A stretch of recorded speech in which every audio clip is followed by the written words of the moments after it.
लड़की की भटकती आत्मा। ये घटना पोरबंदर की है। ये सत्य घटना सोनल नाम की एक लड़की की है। सोनल एक मध्यम वर्गीय परिवार में जन्मी और पली बढ़ी। अपने स्कूल के दिनों में सोनल काफ़ी होशियार छात्रा रही।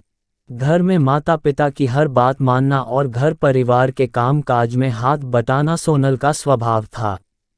जब सोनल 12वीं कक्षा में थी तब एक दिन अपनी सहेली के साथ पोरबंदर के समंदर किनारे घूमने गई। समंदर किनारे दोनों सहेलियां पानी में पैर भिगोने और बातें करने में मस्त थीं। तभी अचानक समंदर की ओर से तेज हवा का झोंका सोनल की ओर आया और पलक झपकते ही वह हवा का झोंका जैसे उसके शरीर से आर पार होकर गुजर गया।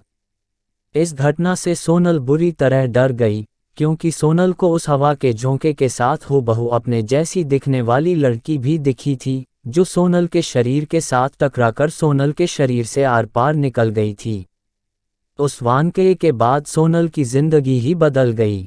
खाते पीते, सोते जागते, दिन रात सुबह शाम सोनल को वह लड़की नजर आने लगी।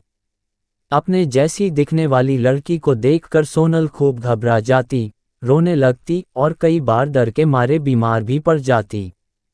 परिवार ने सोनल की तकलीफ दूर करने के लिए लाख जतन किए, पूजा पाठ, हवन, दान धर्म और अन्य कई सारे इलाज किए, पर कोई मरहम सोनल के काम ना आ सका। हद तो तब हो गई जब सोनल अपने कॉलेज की पढ़ाई कर रही थी। शहर के कॉलेज के प्रोफेसर ऐसे कमेंट पास करने लगे थे कि ये तो उसकी हूबहू कॉपी है, और सोनल को देखकर ऐसे अचंभित होने लगते कि जैसे पुराना पाप सामने आने पर कोई पापी अचंभित हो जाता हो। ऐसा कहा जाता है कि आज से 35-40 साल पहले उसी कॉलेज में एक लड़की पढ़ती थी, और वह अचानक गायब हो गई थी।